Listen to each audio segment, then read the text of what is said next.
laporan saya mengenai yang saya dapat dari orientasi P3K kemarin. Sebelumnya saya jelaskan tentang visi dan misi. Visi dan misi pemerintahan Banggai Kepulauan. Visi dan misinya adalah visinya terwujudnya masyarakat Banggai Kepulauan yang maju, mandiri, bermartabat melalui peningkatan infrastruktur daerah. Selanjutnya mewujudkan perekonomian daerah.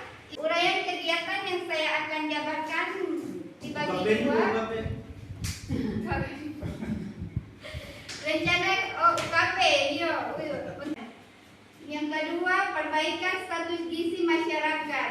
Yang ketiga, pengendalian penyakit menular dan tidak menular. Dan yang terakhir, akses pelaksanaan. Waktu pelaksanaan dia setiap hari.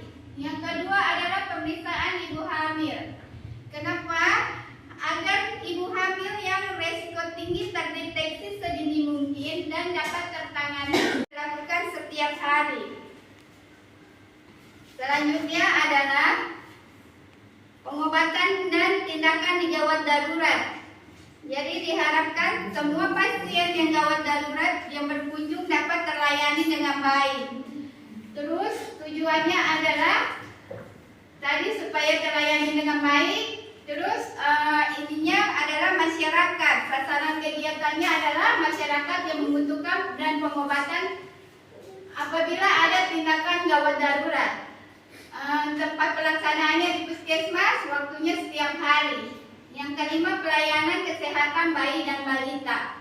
Meningkatkan kesehatan bayi dan balita. Semua balita yang membutuhkan pelayanan medis, pelaksanaannya di puskesmas setiap hari. Karena saya penanggung jawab program HIV/AIDS, akan dilakukan pemeriksaan HIV/AIDS dan IMS supaya terlayaninya pasien yang diketahui kelompok beresiko supaya dapat pemeriksaan HIV dan IMS. Kelompok beresiko yaitu ibu hamil, WPS itu adalah wanita penjajah seks, LSL itu adalah lelaki sesama lelaki, waria, PPS, IDU, pasangan resi, pelanggan pekerja seks, dan pasien TB. Waktu pelaksanaannya ada dua.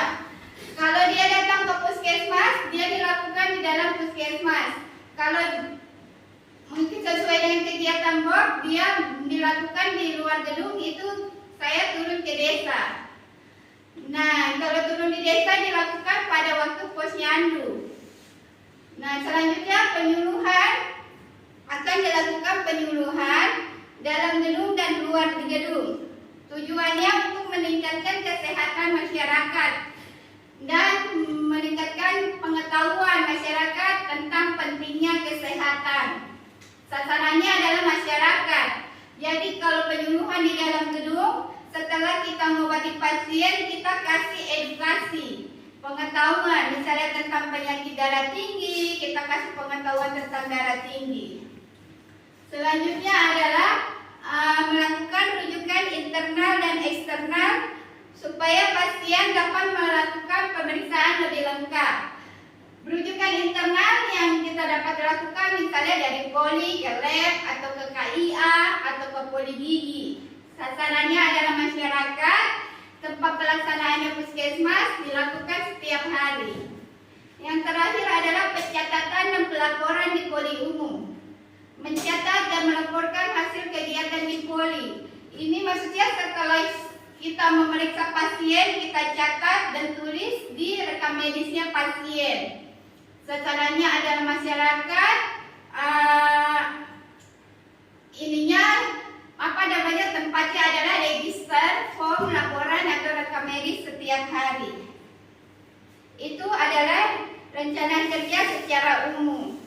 Sekarang secara individu, inovasi saya hanya melakukan dua, yaitu pemeriksaan HIV serta IMS dengan cara mobile VCT dan penyuluhan supaya menemukan penderita HIV dan IMS ke sasaran kelompok beresiko dan menambah pengetahuan mereka tentang apa itu HIV/AIDS serta IMS.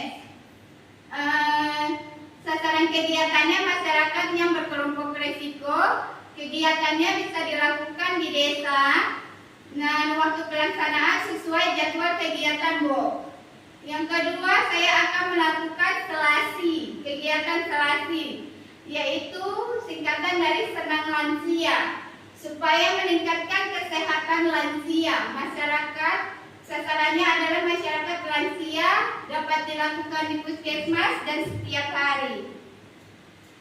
Inovasi selasi adalah inovasi senang lansia, di mana bertujuan meningkat supaya pasien lansia datang ke puskesmas dengan senang. Kegiatan yang dilakukan meliputi: 1. Di loket pasien tidak perlu mengantri, jadi kita orang dahulukan pasien lansia. Yang kedua, pasien tidak perlu mengantri di lab, jadi petugas lab yang akan mendatangi lansia di poli. Yang ketiga, pasien tidak perlu mengantri di apotik, jadi diprioritaskan kepada lansia.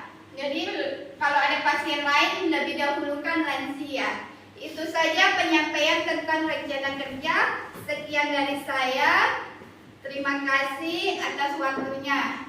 Kalau ada yang mau bertanya atau mengasih saran, silakan. Terima kasih.